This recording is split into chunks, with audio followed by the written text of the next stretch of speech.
1 Peter chapter 2. 1 ಪೇತ್ರ 2ನೇ ಅಧ್ಯಾಯ. Have you read this verse? ಈ ವಚನವನ್ನು ಓದಿದ್ದೀರಾ ನೀವು? Do you practice it? ನೀವು ಅದನ್ನ ಕೈಗೊಳ್ತೀರಾ? 1 Peter chapter 2 verse 17. 1 ಪೇತ್ರ 2:17ನೇ ವಚನ. Honor all people, love the brotherhood, fear God. ಸಹೋದರರನ್ನು ಪ್ರೀತಿಸಿ, ದೇವರಿಗೆ ಭಯಪಡಿರಿ, ಅರಸನನ್ನು ಸನ್ಮಾನಿಸಿರಿ ಅಂತ ಹೇಳುತ್ತೆ. ಎಲ್ಲರನ್ನೂ ಸನ್ಮಾನಿಸಿರಿ ಅಂತ. Honor all people. ಎಲ್ಲರನ್ನೂ ಸನ್ಮಾನಿಸಿರಿ ಅಂತ ಹೇಳುತ್ತೆ. Love the brotherhood, ಸಹೋದರರನ್ನು ಪ್ರೀತಿಸಿರಿ, and fear God. ದೇವರಿಗೆ ಭಯಪಡಿರಿ. Just those three things. ಮೂರು ವಿಷಯಗಳು. Now we all believe in fearing God. ನಾವು ಎಲ್ಲರೂ ದೇವರಿಗೆ ಭಯಪಡೋದ್ರಲ್ಲಿ ನಂಬುತ್ತೀವಿ. And we believe we should love the brotherhood. ನಾವು ಸಹೋದರರನ್ನ ಪ್ರೀತಿಸಬೇಕು ಅಂತ ಇಷ್ಟಪಡ್ತೀವಿ. It says we must honor all people. ಇಲ್ಲಿ ಎಲ್ಲರನ್ನೂ ಸನ್ಮಾನಿಸಿರಿ ಅಂತ ಹೇಳುತ್ತೆ. In the Old Testament, ಹಳೆ ಒಡಂಬಡಿಕೆಯಲ್ಲಿ it said you must only honor older people. ಹಳೆ ಒಡಂಬಡಿಕೆಯಲ್ಲಿ ಹಿರಿಯರನ್ನ ಸನ್ಮಾನಿಸಿರಿ ಅಂತ ಹೇಳ್ತಾರೆ. There was a law, if a gray-haired man comes into your midst, you must stand up. ಅಲ್ಲಿ ಆಜ್ಞೆ ಇತ್ತು, ಒಬ್ಬ ಬಿಳಿ ಕೂದಲಿನ ವ್ಯಕ್ತಿ ಬಂದ್ರೆ ಅವನ ಮುಂದೆ ನಿಂತುಕೊಳ್ಬೇಕು. That is an Old Testament law. ಅದು ಹಳೆ ಒಡಂಬಡಿಕೆಯ ಒಂದು ಆಜ್ಞೆ. He said that is how he told the Israeli people, that's how I know you fear God. ಅದು ತೋರ್ಪಡಿಸ್ತಾ ಇತ್ತು, ನೀವು ದೇವರಿಗೆ ಭಯ ಪಡ್ತೀರಾ ಅನ್ನುವಂಥದ್ದನ್ನು. But in the New Testament, we ಹೊಸ ಒಡಂಬಡಿಕೆ honor everybody. ಎಲ್ಲರನ್ನೂ ನಾವು ಸನ್ಮಾನಿಸ್ತೀವಿ. Just like in the Old Testament, they made only one day, Saturday, as a holy day. ಹಳೆ ಒಡಂಬಡಿಕೆಯಲ್ಲಿ ಶನಿವಾರ ಒಂದು ದಿವಸವನ್ನ ಮುಖ್ಯವಾಗಿ ಆಚರಿಸ್ತಾ ಇದ್ರು. Saturday, ಶನಿವಾರ. All the other 6 days you could do what you like. ಬೇರೆ ದಿವಸ 6 ದಿವಸಗಳಲ್ಲಿ ನೀವು ಇಷ್ಟ ಬಂದಿದ್ದು ಮಾಡಬಹುದು. They were your days. ಅದೆಲ್ಲ ನಿಮ್ಮ ದಿವಸಗಳು. One day was God's day. ಆದರೆ ಒಂದು ದಿವಸ ದೇವರ ದಿವಸ. And money also, 90% was your money, you do what you like, 10% is God's. ಹಾಗೇನೆ ಹಣದ ವಿಷಯದಲ್ಲಿ 90% ಅದು ನಿಮ್ಮ ಮನಿ, ಏನಾದರೂ ಹಣ ಏನಾದರೂ ಮಾಡಬಹುದು, ಆದರೆ 10 ಭಾಗ ಮಾತ್ರ ದೇವರು. When Jesus came, ಆದರೆ ಯೇಸು ಸ್ವಾಮಿ ಬಂದ, he changed that. ಅದನ್ನ ಬದಲಾಯಿಸಿದ್ರು. He says not one day in 7, but all 7 days are holy. 7ರಲ್ಲಿ ಒಂದು ದಿವಸ ಅಲ್ಲ, 7 ದಿವಸನೂ ಪವಿತ್ರವಾದದ್ದು. You can't do what you like 6 days of the week. You can't do what you like any day. ನೀವು 6 ದಿವಸ ನಿಮಗೆ ಇಷ್ಟ ಬಂದಿದ್ದಲ್ಲ, ಯಾವ ದಿವಸನೂ ನೀವು ನಿಮ್ಮ ಇಷ್ಟ ಬಂದಿದ್ದರ ನಡ್ಕೊಳ್ಬಾರ್ದು. Every day you must do the will of God. ಪ್ರತಿ ದಿವಸ ನೀವು ದೇವರ ಚಿತ್ತವನ್ನ What was one day in the Old Testament became 7 days in the New Testament. ಹಳೆ ಒಡಂಬಡಿಕೆಯಲ್ಲಿ ಒಂದು ದಿವಸ ಇದ್ದದ್ದು ಹೊಸ ಒಡಂಬಡಿಕೆಯಲ್ಲಿ ಎಲ್ಲ ದಿವಸಗಳಾಗ್ಬಿಟ್ಟು. And what was 10% was God's and 90% was yours in the Old Testament. ಹಳೆ ಒಡಂಬಡಿಕೆಯಲ್ಲಿ 10% ದೇವರದಾಗಿತ್ತು, 90% ನಿಮ್ಮದಾಗಿತ್ತು. ಆದರೆ in money, ಹಣ ವಿಷಯದಲ್ಲಿ in the New Testament 100% is God's.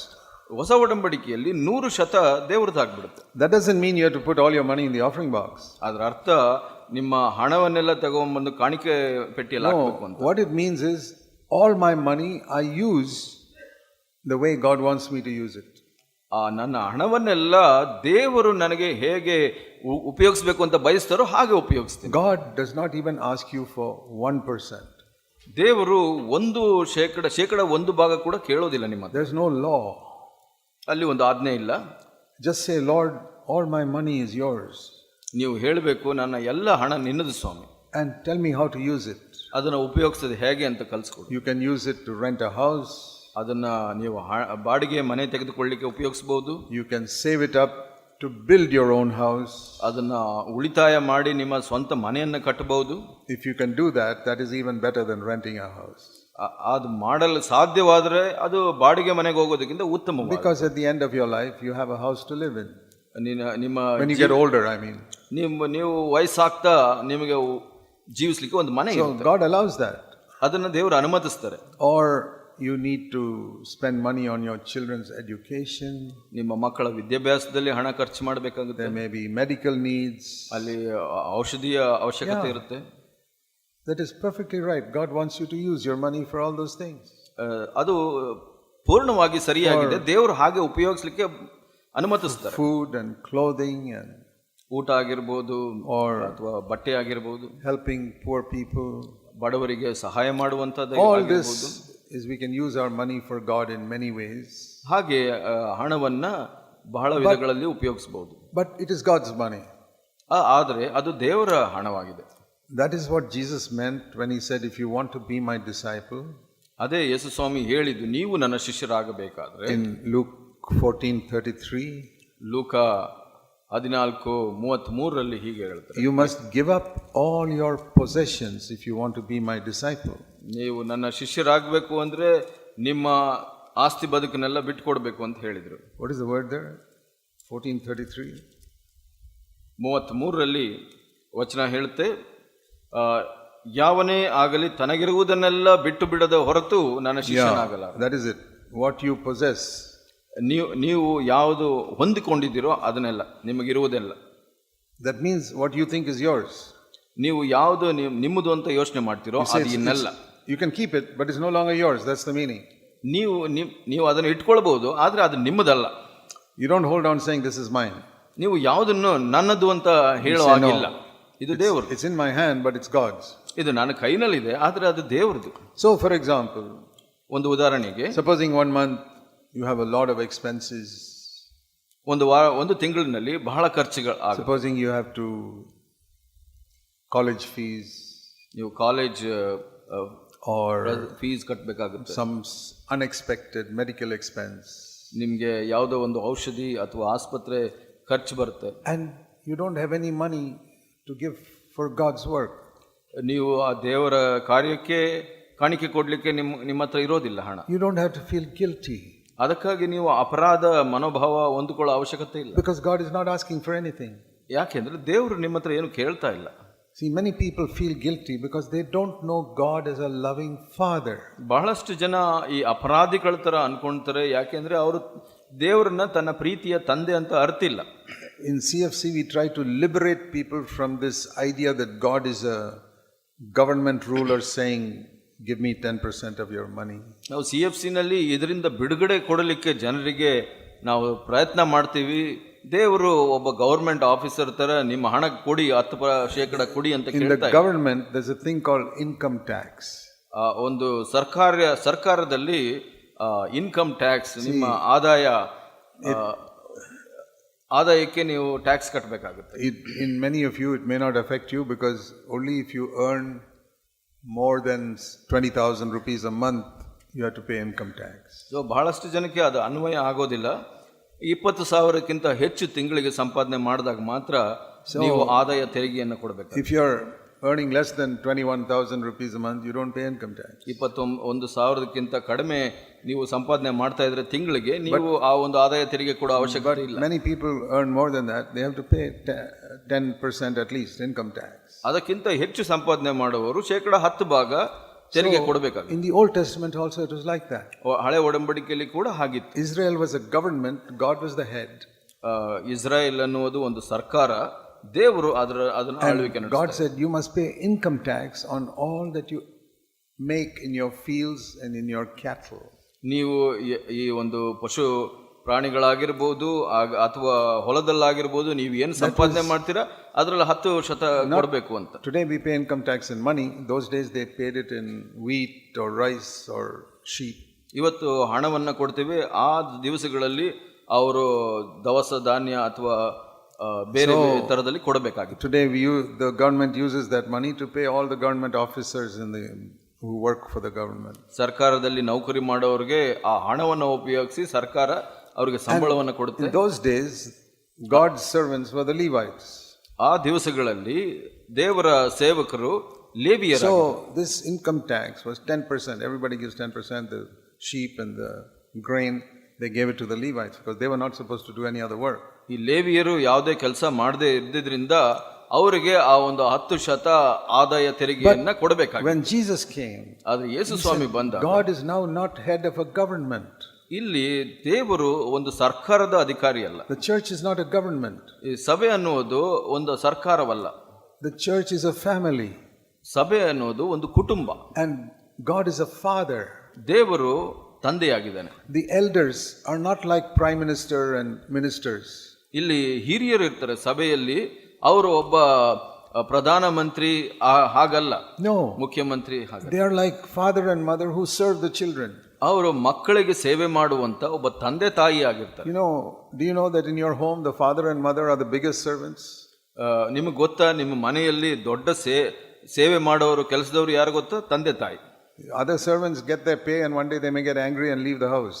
ಬೇರೆ ಕೆಲಸ ಮಾಡಕ್ಕೆ ಬರುವಂತವರು ಅವ್ರ ಸಂಬಳ ತಗೊಂಡು ಬೇಸರ ಮಾಡ್ಕೊಂಡು ಒಂದ್ಸಲ ಹೋಗ್ಬಿಡ್ಬೋದು. But think how much your mother serves you. ನಿಮ್ಮ ತಾಯಿ ಎಷ್ಟು ಸೇವೆ ಮಾಡ್ತಾರೆ ನೋಡಿ. She serves you more than any servant and she doesn't take any pay. ನಿಮ್ಮ ಎಲ್ಲಾ ಕೆಲಸಗಾರರಿಗಿಂತ ಹೆಚ್ಚು ಸೇವೆ ಮಾಡಿ ಕೂಡ ಯಾವ ಸಂಬಳವನ್ನು ತೆಗೆದುಕೊಳ್ಳುವುದಿಲ್ಲ. That's why you must respect your father and mother. ಅದಕ್ಕಾಗಿ ನಿಮ್ಮ ತಂದೆ ತಾಯಿಯನ್ನು ಗೌರವಿಸಬೇಕು ನೀವು. They are servants. ಅವರು ಸೇವಕರು. And true elders are servants. ನಿಜವಾದ ಹಿರಿಯರು ಅವರು ಕೂಡ ಸೇವಕರು. God is a father. ದೇವರು ತಂದೆಯಾಗಿದೆ. And nobody pays income tax to the father. ತಂದೆಗೆ ಯಾರು ಆದಾಯ ತೆರಿಗೆ ಕೊಡೋ ಅವಶ್ಯಕತೆ ಇಲ್ಲ. Do you pay income tax to your father? ನಿಮ್ಮ ತಂದೆಗೆ ಆದಾಯ ತೆರಿಗೆ ಕೊಡ್ತೀರಾ ನೀವು? ಇಲ್ಲ. That is why in CFC we never talk about tithe and 10%. ಅದಕ್ಕಾಗಿ ನಾವು CFC ನಲ್ಲಿ ದಶಾಂಶವಾಗಲಿ 10 ಭಾಗ ಕೊಡೋದಾಗ್ಲಿ But ಅದರ ಬಗ್ಗೆ ಯೋಚನೆ ಮಾತಾಡೋದಿಲ್ಲ. if one son is earning a lot of money, ಇವಾಗ ಒಬ್ಬ ಮಗನು ಹೆಚ್ಚಾಗಿ ಸಂಪಾದನೆ he's got a very good job, ಒಳ್ಳೆ ಕೆಲಸ ಇದೆ ಅವನಿಗೆ, and he says, Father, you did so much for me when I was a child, I want to give you a little gift. ತಂದೆ, ನಾನು ಚಿಕ್ಕವನಾಗಿದ್ದಾಗ ಬಹಳ ನನಗೆ ಸಹಾಯ ಮಾಡಿದೀಯಾ, ಅದಕ್ಕಾಗಿ ನಾನು ನಿನಗೆ ಏನಾದ್ರೂ ಒಂದು ಕಾಣಿಕೆ ಕೊಡ್ತೀನಿ ಅಂತ ಹೇಳಿದ್ರು. Even if the father is a rich man, he'll be happy to receive it to make his child happy. ತಂದೆ ಶ್ರೀಮಂತನಾಗಿದ್ರು ಮಗನು ಕೊಡೋ ಒಂದು ಕಾಣಿಕೆಯನ್ನು ಸ್ವೀಕರಿಸಲು ಇಷ್ಟಪಡ್ತಾನೆ, ಸಂತೋಷ ಪಡಿಸ್ಲಿ. He'll say, Son, I'm a rich man, I don't need your money, but to make you happy, I will accept your gift. ಮಗನೇ, ನಾನು ಬಹಳ ಶ್ರೀಮಂತನು, ನಿನ್ನನ್ನು ಸಂತೋಷ ಪಡಿಸ್ಲಿಕ್ಕೆ ಆ ಕಾಣಿಕೆಯನ್ನು ನಾನು ಸ್ವೀಕರಿಸ್ತೀನಿ. That is how we give to God also today.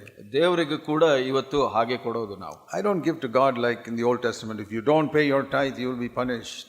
ನಾವು ಹಳೆ ಒಡಂಬಡಿಕೆಯ ತರ ನೀನು ನಿಮ್ಮ ದಶಾಂಶ ಕೊಟ್ಟಿಲ್ಲ ಅಂದ್ರೆ ನಾನು ನಿಮ್ಮನ್ನ ಶಿಕ್ಷಿಸ್ತೀನಿ ಅಂತ. Pay your tithe, I will bless you and your children. ನೀವು ದಶಾಂಶವನ್ನು ಕೊಟ್ರೆ ನಾನು ನಿಮ್ಮನ್ನ ನಿಮ್ಮ ಮಕ್ಕಳನ್ನ ಆಶೀರ್ವದಿಸ್ತೀನಿ. That was all before Jesus Christ came. ಯೇಸು ಸ್ವಾಮಿ ಬರೋದಕ್ಕಿಂತ ಮೊದಲು ನಡೆದ ಕಾರ್ಯಗಳು. Almost every church is still preaching it today. That means they don't believe Jesus Christ has changed all that. ಬಹಳಷ್ಟು ಸಭೆಗಳು ಇದನ್ನೇ ಹಳೆ ಒಡಂಬಡಿಕೆಯನ್ನೇ ಅವರು ಪ್ರಚಾರ ಮಾಡ್ತಾ ಇದ್ದಾರೆ. ಯಾಕೆಂದ್ರೆ ಅವರು ಯೇಸು ಸ್ವಾಮಿ ಬಂದು ಬದಲಾಯಿಸಿದ್ದಾರೆ ಅಂತ ನಂಬೋದಿಲ್ಲ. Today we give out of happiness and gratitude. ನಾವು ಇವತ್ತು ಕೊಡುವಂತದ್ದು ಕೃತಜ್ಞತೆಯಿಂದ ಮತ್ತು ಸಂತೋಷದಿಂದ. Supposing a son is very grateful because he's got so much money, he says, Dad, I want to give you a little gift every month. ಒಬ್ಬ ಮಗನು ಬಹಳ ಸಂತೋಷಪಟ್ಟು ನನಗೆ ಹೆಚ್ಚಾಗಿದೆ ಅಪ್ಪ, ನಾನು ಪ್ರತಿ ತಿಂಗಳು ನಾನು ನಿನಗೆ ಕಾಣಿಕೆಯನ್ನು ಕೊಡ್ತೀನಿ ಅಂದ್ರೆ, Father will say, yeah, if you want to do it, you can do it, but I don't need it. I am a rich man. ತಂದೆ ಹೇಳ್ತಾನೆ, ನಾನು ಬಹಳ ಶ್ರೀಮಂತನು, ನಿನಗೆ ಮಾಡಬೇಕು ಅಂದ್ರೆ ಮಾಡಬಹುದು. And that's what God also says. ಹಾಗೆ ದೇವರು ಕೂಡ ಹೇಳ್ತಾರೆ, I don't need your money. I am very rich. I own the universe. Why do I need your money? ನಾನು ಈ ವಿಶ್ವಕ್ಕೆ ಸೃಷ್ಟಿಕರ್ತನಾಗಿದ್ದೇನೆ, ನನಗೇನು ಬೇಕಾಗಿಲ್ಲ, ನಾನು ಶ್ರೀಮಂತನು ಅಂತ. But if you want to show your gratitude, do it. I'll accept it. ನೀನು ಈ ಕೃತಜ್ಞತೆ ತೋರಿಸಬೇಕು ಅಂತ ಇದ್ರೆ ನೀನು ಮಾಡಬಹುದು. ಸಂತೋಷ. Supposing one month you have a lot of needs in your home and you say, Dad, today this month I can't give you anything. ನಿಮ್ಮ ಮನೆಯಲ್ಲಿ ಬಹಳ ಖರ್ಚಿದೆ, ಬೇಡಿಕೆಗಳಿದೆ, ಕೊಡ್ಲಿಕ್ಕೆ ಸಾಧ್ಯವಿಲ್ಲ, ಅಪ್ಪ ಈ ತಿಂಗಳು ಕೊಡ್ಲಿಕ್ಕೆ ಆಗೋದಿಲ್ಲ. What will your earthly father say? ನಿಮ್ಮ ತಂದೆ ಏನು ಹೇಳ್ತಾರೆ? No, you must give. ನೀನು ಕೊಡ್ಲೇಬೇಕು ಅಂತ ಹೇಳ್ತಾರ? He'll never say that. ಯಾವತ್ತೂ ಹೇಳಲ್ಲ. He'll say, Son, I don't want from you any month. ಮಗನೇ, ನಿನ್ನಿಂದ ಯಾವ ಹಣ ನನಗೆ ಬೇಕಾಗಿಲ್ಲ. You take care of your needs. ನಿನ್ನ ಕೊರತೆಗಳನ್ನು ನೀಗಿಸ್ಕೋ. That is why in CFC we teach. CFC ನಲ್ಲಿ ನಾವು ಬೋಧಿಸ್ತೀವಿ. If you have a lot of needs in your family, ನಿಮ್ಮ ಕುಟುಂಬದಲ್ಲಿ ಹೆಚ್ಚು ಕೊರತೆ ಇದ್ರೆ, don't put any money in the offering box. ಇಲ್ಲಿ ಕಾಣಿಕೆ ಪೆಟ್ಟಿಯಲ್ಲಿ ನೀವು ಹಣ ಹಾಕಬೇಡಿ. We are the only church in the world that teaches that. ಈ ಲೋಕದಲ್ಲಿ ಭೂಮಿ ಮೇಲಿರುವಂತಹ ಸಭೆಗಳಲ್ಲಿ ನಾವು ಮಾತ್ರ ಹಾಗೆ ಹೇಳುವಂತ. Because we know God as a loving father and not a government ruler. ಯಾಕೆ ಅಂದ್ರೆ ನಾವು ದೇವರನ್ನ ತಂದೆ, ಪ್ರೀತಿಯ ತಂದೆ ಅಂತೂ ಅರ್ತಿದ್ದೀವಿ, ಒಬ್ಬ ಸರ್ಕಾರಿ ಅಧಿಕಾರಿ ಅಲ್ಲ. I have practiced that relationship with God for 60 years. ಆ ಒಂದು ಸಂಬಂಧವನ್ನು ನಾನು 60 ವರ್ಷ ಅನುಭವಿಸಿದ್ದೇನೆ. I have never paid 10% income tax to God in my life. ನಾನು ದೇವರಿಗೆ ಯಾವತ್ತೂ ದಶಾಂಶವನ್ನು ನಾನು ಕೊಟ್ಟಿಲ್ಲ. I don't live by rules that I must give so much or don't give.